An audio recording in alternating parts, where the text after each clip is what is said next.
Buonasera, benvenuti alla seconda festa provinciale della Lega Nord a Mestre. Viva la Lega, viva la Padania!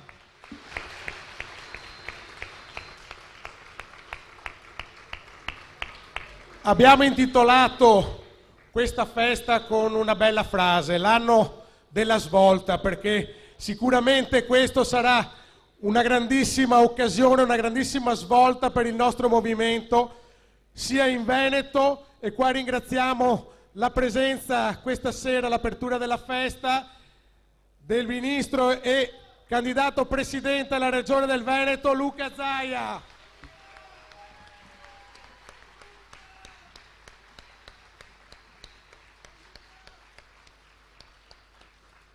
E poi noi qui in comune abbiamo anche un importante appuntamento, che è il rinnovo di questa amministrazione che tutti vogliono cacciare, tutti vogliono mandare a casa. Abbiamo questa grande opportunità. Io sono convinto che come a Ca Cornera anche a Ca Farsetti sventoleranno le bandiere della Lega.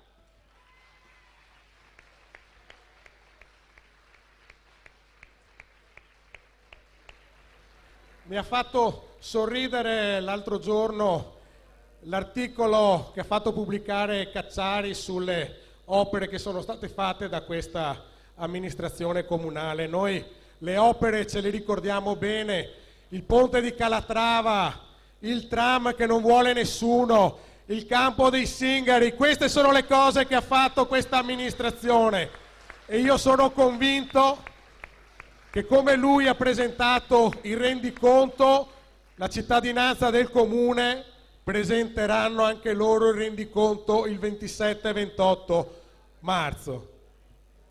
Volevo poi dirvi anche che questa sera purtroppo il ministro Maroni non può essere presente perché è stato bloccato dalla neve a Varese. Stiamo aspettando a minuti, sta arrivando il segretario nazionale della Lega,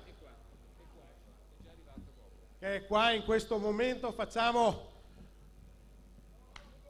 un applauso al nostro grande segretario nazionale Giampaolo Gobbo.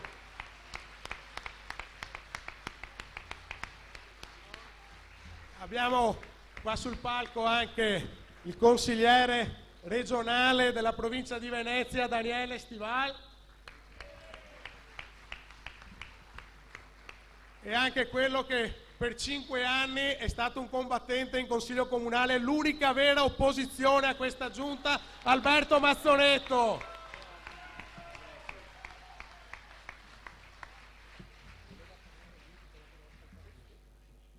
Allora, diamo la parola a quello che tutti quanti stiamo aspettando adesso, il nostro grande Luca Zaia.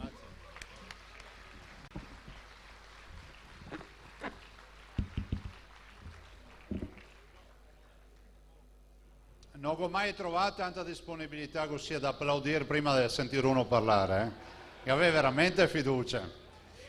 L'applauso facevo a quelli che fa i volontari e che lavorano nelle cucine, in sala, nei gazebo.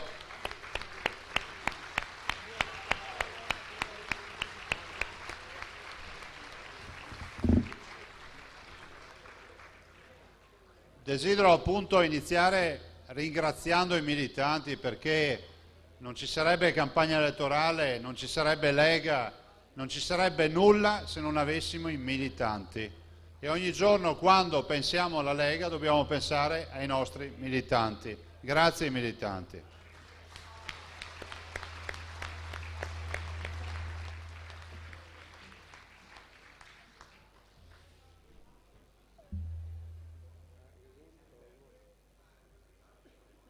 Poche parole per non disturbarvi oltre misura. Noi ci siamo presentati per questa campagna elettorale non contro qualcuno e soprattutto non con l'ambizione di dover già sentir dire che questa campagna ha già un vincitore, cioè il sottoscritto, la Lega, e tutti gli altri non sono avversari. Lo dico soprattutto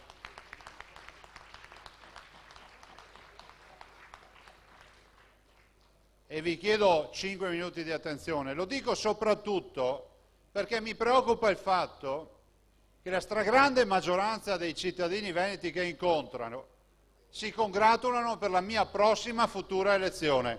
Non funziona così. Noi abbiamo dei candidati avversari temibili, rispettabili, persone preparate e quindi io spero, anche se a marzo non ci sarà la spiaggia da frequentare, che qualcuno non la dia così troppo per scontato e facciamo una figuraccia. Siccome noi abbiamo i progetti e abbiamo i programmi che sono programmi seri e un bagaglio di storia personale come Lega che è senza paragoni, dico evitiamo di far sì che i voti nostri restino a casa, facciamo vedere cosa significa un fiume in piena, andiamo tutti a scegliere il candidato della Lega, della PDL. Ve lo dico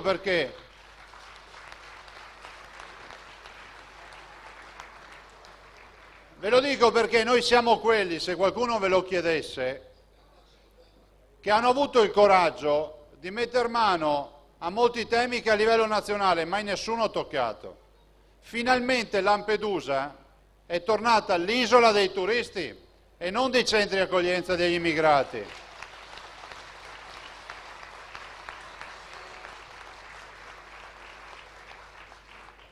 Finalmente da quando ci siamo noi, e lo diciamo a tutte quelle persone che quotidianamente me lo chiedono, ma voi cosa avete fatto? Avete disperso il patrimonio del voto dei vostri elettori.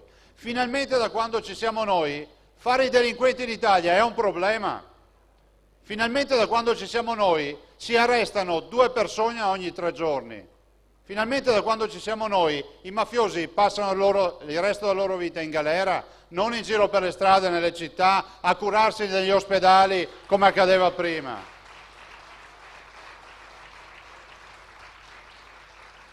Grazie alla nostra riforma scolastica, finalmente a scuola si va per studiare, non per fare i mascalzoni e disturbare o fare i cretini contro i docenti, perché abbiamo introdotto il voto di condotta, per cui chi non ha la sufficienza sta a casa, perché così funziona con un governo come il nostro. Noi siamo anche quelli che hanno portato e hanno dato vita, hanno dato luce al federalismo fiscale. Ve lo dico perché il tema della nostra campagna elettorale è prima il Veneto. Prima il Veneto significa che il sottoscritto ha scelto il Veneto a un ministero, convinto di farlo fino in fondo. E ringrazio Umberto Bossi, Giampaolo Gobbo per questa opportunità che mi hanno dato.